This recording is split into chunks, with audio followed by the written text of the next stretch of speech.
life where I lost my sense of purpose, my passion, and my desire to be more than who I was and who I can be. Because I started to believe what people said I was and what people said or who people said I couldn't be.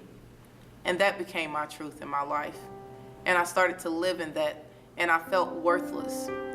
So I spent nearly 2 years of my life just feeling worthless, and I settled for just existing, just waking up every day and going through its course. And it was in those times where I really began to hate who I became, and I made myself sick. I knew that I believed in a God because I didn't have anyone that cared about me enough to remind me, Amber, you're more than who you are today, and you're more and you're greater. So I started to worship him because that's all I knew, is to worship him. And it was in those times where he reminded me of who I was. And he told me that I was his, and he told me I belonged to him, and he told me how much he loved me.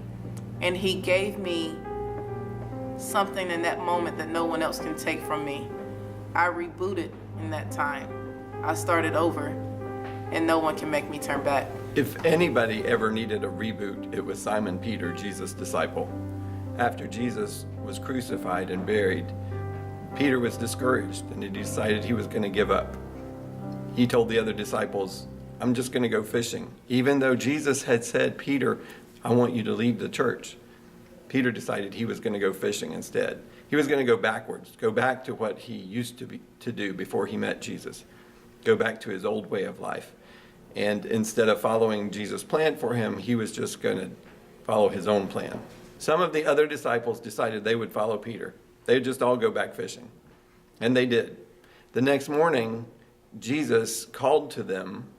After his resurrection, he appeared to them. And he called to them and he said, did you catch anything? They didn't recognize it was Jesus. And they said, no, we've been out here all night and we've caught nothing. And Jesus told them how to catch fish. And when he did, Peter recognized, this is Jesus. This is the one who is supposed to be leading me. And he jumped out of the boat and swam to shore. The other disciples came in behind him with the load of fish that they caught when they did it Jesus' way. And there on the shore, Jesus reinstated Peter. He brought him away from fishing to where he would become who Jesus called him to be. He never went back fishing again after that day. Jesus empowered Peter to be the person he was created to be.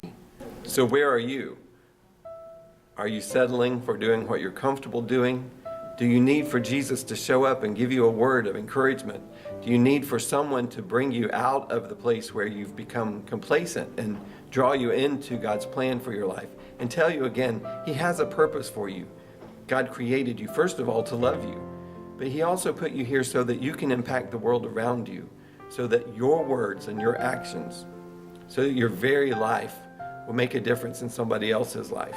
He has a purpose for you, and we encourage you to find it. The first step in getting back on track is making Jesus the Lord of your life. If you haven't done that, all you have to do is say a simple prayer to him to let him know that that's what you want, that you want him to lead your life and give you direction. The Bible tells us that when we confess our sins, he's faithful and just to forgive us of our sins and to cleanse us from all unrighteousness. He will lead us into the plan that he has for us and give us direction when we submit to him. So I invite you to do that today. We would love to help you too. And we would love to pray for you. And we'll do that when you contact us through our website at greenvilletransformation.org. Transformation House has been so great in my life. It has gave me hope. And not only does this place paint a picture of Jesus in a way that I want him every day in my life, but I also want to share him with the world. If you would like to donate into our ministry, you can do so by going to greenvilletransformation.org. We have a donate option, and you will find ways to give, and you can choose which way you would like to do that. We thank you for joining us here today, and I hope you have a great day.